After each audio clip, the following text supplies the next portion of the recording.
Hey guys, welcome back to our channel.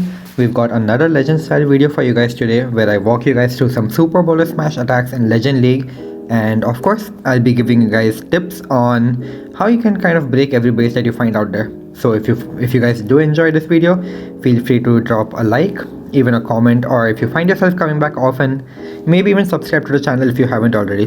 But that's about it. Let's just get into some attacks. Okay, our first base over here, we've actually got a base that Itsu had given out on his channel very recently. It's the it's a very well spread anti-2 star style base, and you can see that actually like most of the damage is not really necessarily in the core. We've got a lot of boxy compartments out over here as well that have a good amount of damage as well. So definitely something for us to consider, because if we want to get a 3-star on this base, we need to have some sort of plan to handle every last compartment that is there on this base. And if we are thinking of approaching from the eagle side, then we are going to be saving this entire area behind the town hall for the very end. So definitely something to be careful about, and let's just try to make a plan keeping these things in mind. So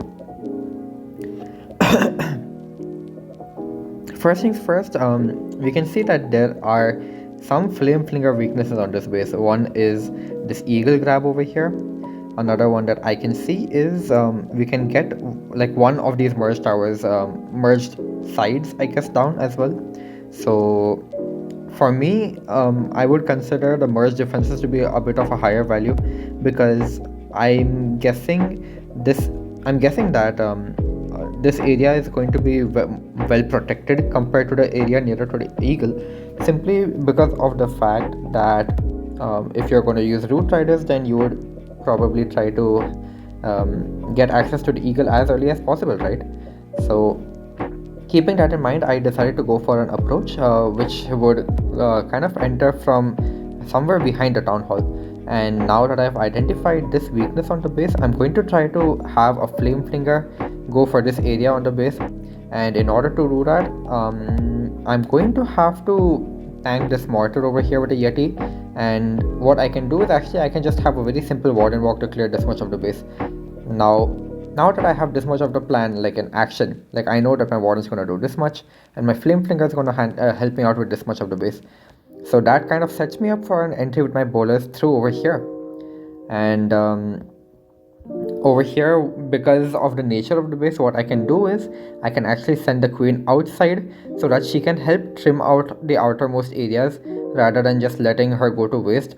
So if I had sent my king to funnel, for example, like if the king went outside and my queen went inside, then all my king would get is only this layer over here. But the moment I send my queen inside, she's capable of grabbing one layer deep into the walls, and if she survives, I can definitely use extra wall breaks over here to allow her to get more value in the deeper end of the base, and that kind of still allows the bowlers to go in like a tighter lane over here. So let's just see that plan in action. There's really not much else to the plan as such, because there's not a weakness you can exploit. A log launcher is not good for this base with super bowlers, because it's obvious, like it's such a small base, like your access to the town hall, you can easily just have one wall break over here and you can like place a jump over here. So I don't see any reason to use a log launcher. You can maybe use a drill. You can get the town hall down, you can get both the poisons down, but your bowlers will have to go in this area anyway, just because the entire base is just so boxy in nature. So the best place for your bowlers to be will be in the core. So that's why even a blimp may not be the best bet. You can probably go for a drill, but once again the base is so small that our spells and our warden ability will be more than enough to protect us anyway. So our best bet is to use this flame flinger that can help trim away a little of the damage in this area of the base, that can make life just a little bit easier for our bowlers. And one more thing I've noticed, one more thing I should tell you guys is try to drop these archers on the corners of the base as often as you can. Try to find, if you have no use for them, like if you're not going to take like mortar tanks or anything like that with them, try to definitely find those spots for your archers on these anti-2 bases, especially with these poison towers, because it's going to be a very slow finish. A lot of your force is going to get sacrificed to the core, and you're going to need that time. So you can see I've just done exactly that. And yeah, I've used my queen to funnel my king, my ice golems, my titan, and my bowlers. Everybody is walking right in. I used the skeleton spell to tank this single inferno over here to allow me to pop my vulnerability just a little bit later. And you can see like my queen is out there doing a wonderful job. I've given her 2 wall breaks, and I'm just letting the bowlers go to work as well. Keep an eye on your ice golems. If they're about to freeze, don't waste your own freezes. Like you can still see I have 2 of my own freezes over here, so do keep that in mind as well. Try to if you want, it's easier to just simply zoom in and look at the status of your bowlers. Like now I can see like they're about to die, because obviously no option, they've been stuck in the poison for so long. And it was either the town hall poison or the poison from the poison towers, and now the healers have gone down as well. And it's perfectly fine though, like they've done their job. The flame flinger has done his job. This is an easy job for the royal champion to clean up. I still have 1 more rage as well, and our flame flinger yetis have just popped. So all in all, not a bad plan at all. Our flame flinger managed to help us out with this much. Just a very simple warden walk. Our bowlers took out this much of the base, and our queen actually helped clean up this entire area and allowed the royal champion to just help with this last bit that was remaining over here. So yeah, that's an easy triple for us. Do consider this crack. I know I've said multiple times in the past, on anti 2-star bases I usually prefer going for the eagle and the monolith together, but this time you also need to consider that not every defense is in the core. There are some very heavy defenses waiting for you at the back of the A base, and they're going to give you a lot of trouble. So yeah, keeping that in mind, let's just move on to the next one. Alright, our next base, we've got another we've got another anti 2-star style base, and once again the core is not very heavy at all, but it is stacked with a lot of poison. And yeah, we're just going to have to deal with it. It's Legends League. People are trying their hardest to try to defend Root Riders, and I'm still not sure what the best base type is to defend against them, but nonetheless this is going to be a challenge for us, because there is no particular spot for our bowlers to really concentrate on. And if you guys have seen some of my earlier videos, I have mentioned that when the damage is more spread out on bases like these, it's best to try to approach the base as a wave, by which I mean you should try to cross tank multiple defenses across multiple troops, you could say. All you need to try to do is make sure your bowlers stick together, but there's no necessity for your heroes and your bowlers to stick together to each other. So let's just keep that in mind for whenever we see spread out bases like these. Like you can see, as I've already mentioned before, damage is not concentrated in one particular area. Even the merge defenses are relatively isolated in the corners of the base. So let's just see what we can do on bases like this. One weakness again that we can see right off the bat is like I can just get like this much of the base with a flame flinger.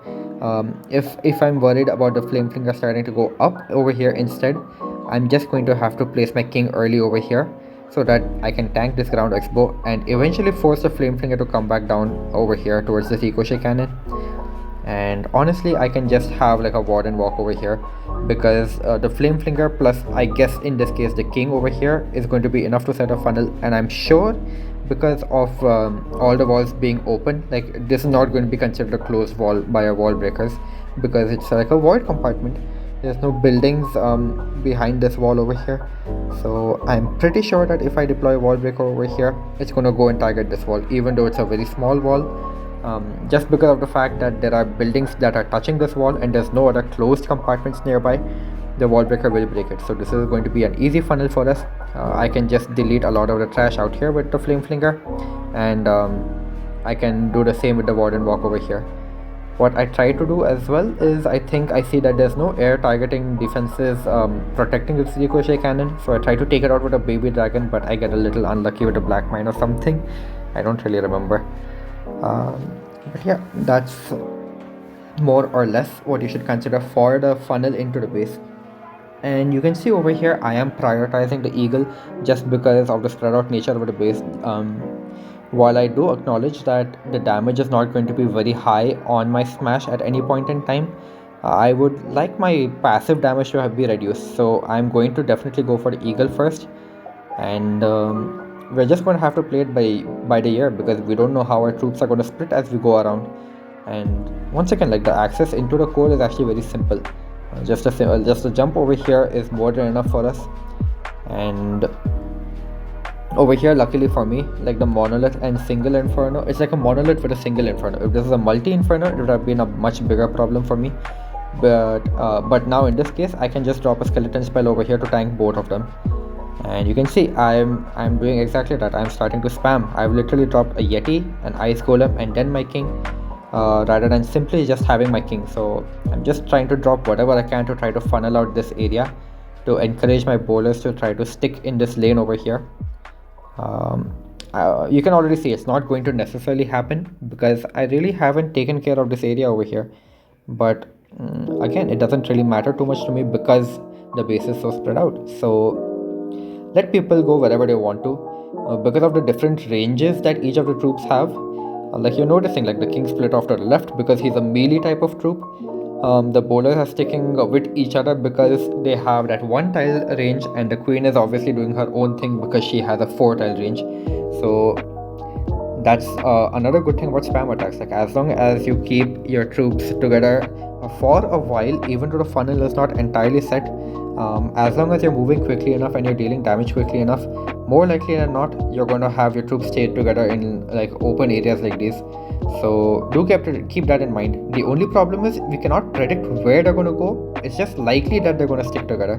So you're going to have to act on your toes. You're going to have to definitely try to keep your troops alive as much as you can. And honestly, at this point, the bowlers have done whatever they possibly could have. It doesn't matter that they're splitting off and going somewhere else and dying on their own, because I feel like this area was like the heaviest part on this base. So you can see I, like, joined in with the royal champion as well, while the queen and the warden are, like, taking the entire core. My queen still has her ability, and I've only just now popped it. And overall, it's looking a little difficult right now, but trust me, like, we have those rage healers just helping us out so much. Royal champion is staying well protected, because the X-bows are being tanked by the queen and the warden. And one more trick over here I'm going to show you guys, like, for a multi-archer tower, dropping those smaller troops like that actually redirects some of the beams, and allows you to, like, reduce the damage that's on it. And you're going to see that over here as well. Like, now my warden is in a situation where he's losing health faster than he's being able to be healed up. But you're going to see, like, the healers start taking some damage, and my warden is actually able to start healing back completely as well. And right now, nothing can really stop this. The royal champion still had a diggy up. I still have some cleanup moving, and very risky attack, 100% very risky attack. But you just need to understand that sometimes you don't need an entire funnel on such spread out bases, because they just have such spread out damage as it is. So it's not like you need your bowlers to really stay alive for too long. Your heroes can definitely finish off most of the base. It's just a matter of time filling or not on bases like these. All you have to do is just sacrifice your bowlers to in the area that you feel is the heaviest on the base, and that's exactly what I did. I just sacrificed them for this topmost area over here, because I felt that was the heaviest damage area, and the heroes just took over from there. So an interesting triple, but yeah, let's move on to the next one. Surprise, surprise, it's another anti 2-star style base over here that we've got in front of us, but this time it's filled with rages, and of course incredibly toxic ones at that. They're covering pretty much everything, each of the major defenses that are there at Town Hall 16, and that could really spell trouble for us, because I think in my last video it was a similar style base where we had multi infernos over here and we had a single inferno over here, and I had actually approached from this edge over here with a flame finger going for the right side like that. So I'm going to switch it up for this one, because we have a monolith over here instead, and it's, like, really deep into the core. And obviously, like, everybody knows, like, a flame finger cannot take down a monolith unless something is tanking for it, and that's just a lot of investment in terms of time and Sure, I would maybe need one rage spell because it's just a monolith. There's no other damage that's going to be there on me. So what I can do instead is I'm just going to take advantage of the fact that we have like this little corner over here like this. This is definitely something that a flame flinger can pick up, and yeah, once again I'm actually using the flame flinger to funnel because or rather than funnel, I should say I'm trying to reduce the damage a bit in this area. It's kind of a funnel, but it's not going to entirely do the job because once again, like it's going to take time for the flame flinger to really cut into this corner over here. So definitely for a funnel, I'm going to have to clear somehow like this entire corner. So rather than call it a funnel, I'm just gonna try to say something more along the lines of simply helping me reduce the damage in the area and get through that area faster. So what I'm going to actually bank on to pull me into the core is the enemy clan castle. So what I was thinking was I'm just going to have a very simple warden walk over here. It's you can see like there's nothing really much to it. It's going to barely take maybe 20 seconds, not more than that, and I can have the flame finger start getting to work from over here at the bottom. So you can clear out this area, and I can start placing some smaller troops as well at the bottom. And initially, this royal champion should keep us mostly focused in this area over here, and that should after we start pulling the enemy clan castle, I think the enemy queen will also attack us at the same time as the enemy clan castle, but we're just going to have to depend on like a nice warden ability timing.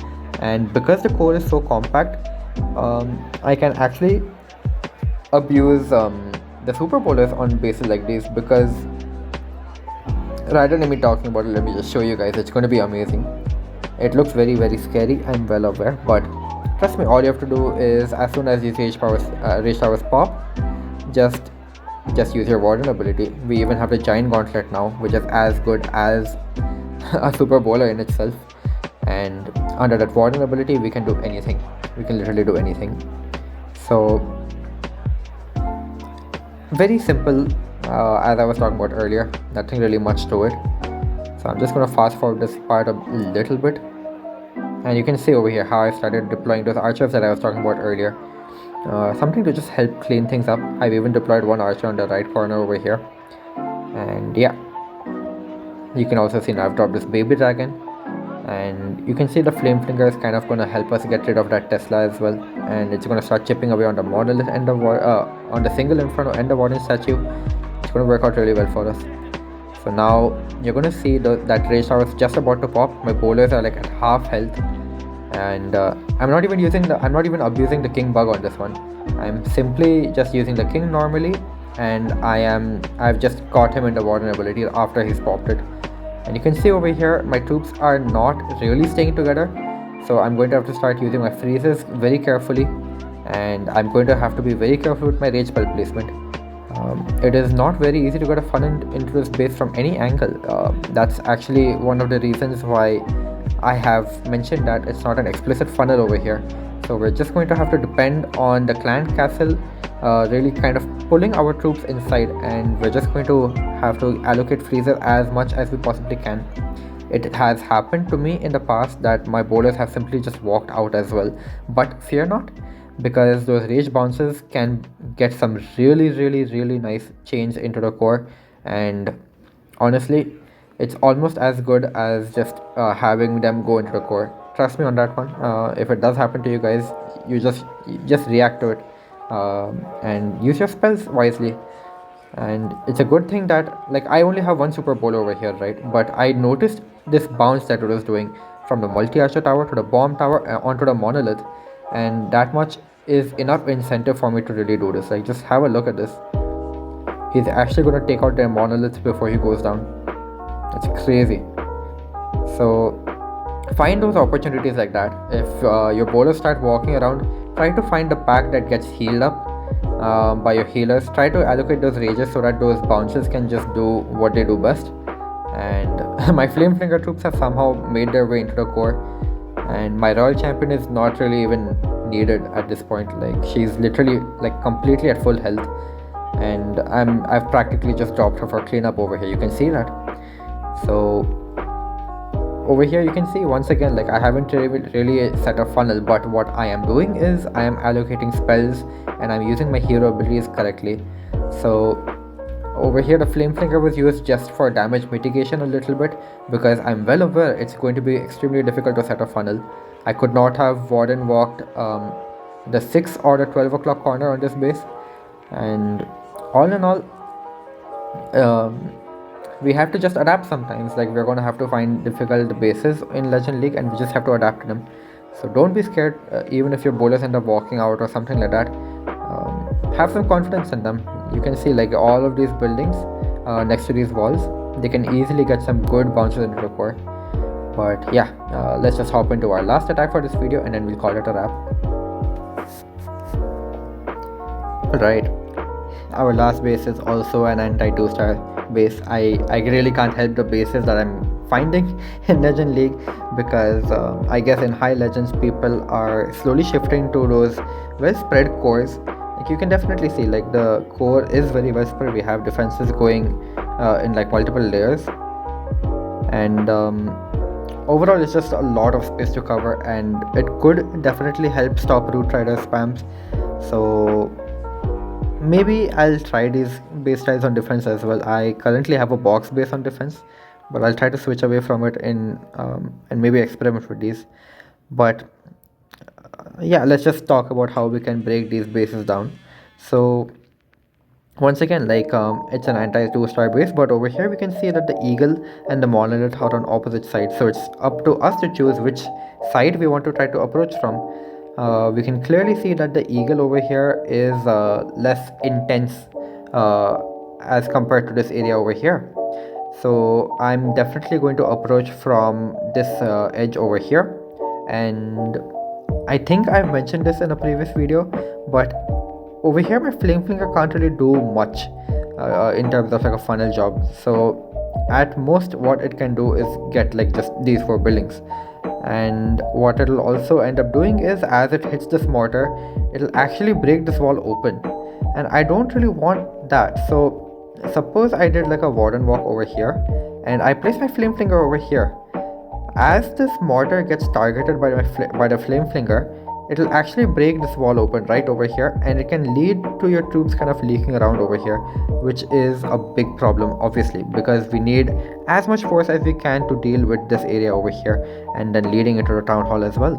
So instead, what I'm going to do is I identified a much better pocket of damage that the flame flinger can handle, and that's this area over here. So I have some time before this ground expo starts targeting the flame flinger, and I'm confident that my smash will actually reach this ground expo before my flame flinger does. And this is honestly even better, because by the time we reach like this area of the base coming in from over here, a lot of our force is going to be down one way or the other. We'll either have lost our bowlers, maybe our heroes, maybe even like a combination of both of them. So we are going to be very weak by the time we reach over here, and the flame flinger providing assistance at the back of the base is going to be huge for us that way. So instead, what I decided to do is, over here, rather than creating a funnel with the flame flinger, I decided to once again depend on the clan castle to help pull my troops inside, because the moment they start targeting one of my troops, if any other one of my troops is beside that little fight they have going on, everybody's just gonna go in and try to help out. So that is going to be my quote unquote funnel into the base. So let's just see that in action really quick. So you're probably wondering, hey, why don't you like approach from the sides over here? Because anti 2-star bases, like, you want guaranteed entry into either at least like one of these most important defenses on the base. So you want to get at a minimum at least the eagle or the monolith as a sure shot. Entering from over here does not guarantee that whatsoever. It's just a tell. You can like split around a lot, and I don't know, I find it a lot more messy. Instead, if I can approach from this area over here, look at the bounces that I can possibly get. It's so symmetrical and so nice. It's like there's no reason for me to not try to do this. And once again, like, I'm not even going to use the king bug where he remains invincible. I'm just going to sacrifice him to the start. And now I'm going to start using my bowlers over here. And as I was saying, like, the ice golems actually pull them all inside. And I'm popping my warden ability so late. Yeah, looking pretty good. So you can see once again these guys have decided to split around just because of the different ranges that they have. The three bowlers will stick together because of the range. My queen is out here because of her range, and like, they will likely not stick together. You just have to accept that, because this is a very broad core, and there's not really much that we can do about it. So all we have to do is just follow your healers, see what it is that they're healing, and if they're going to, just should most likely be stuck on your bowlers. If they are, then that's great. Just raise them up, because look at where they are standing, and look at where these bowler bounces are even going to. It's completely ridiculous. This is what you need to abuse on bases like this, and you can see how the back end of the base is also looking really easy now. So yeah, just an aggressive rage over there. Those guys should start moving into the last few defenses that we have on the back end. And yeah, my queen has gone down, but honestly there's not really much left. So yeah, just on anti 2-star bases, either go for the eagle or monolith if they're separated. If you find the eagle and monolith kept together, especially on the newest bases, try to see if it's a bait first, because merge defenses are very, very terrifying for, like, royal champions, for example, to finish. So you definitely want to keep that in mind. Just have a look and see if the backend is baited for your heroes. So all in all, I think this was a relatively helpful video, I hope, because these are the type of base styles you find in Legend League these days. Lots of poison towers, lots of anti 2-star style bases, and yeah, that's about it. Just keep an eye on your bowlers, keep them healed up. Not much else to really do for them. Yeah, I hope you guys did find this video helpful. If you did, please feel free to give me some feedback by either dropping a like, maybe even a comment.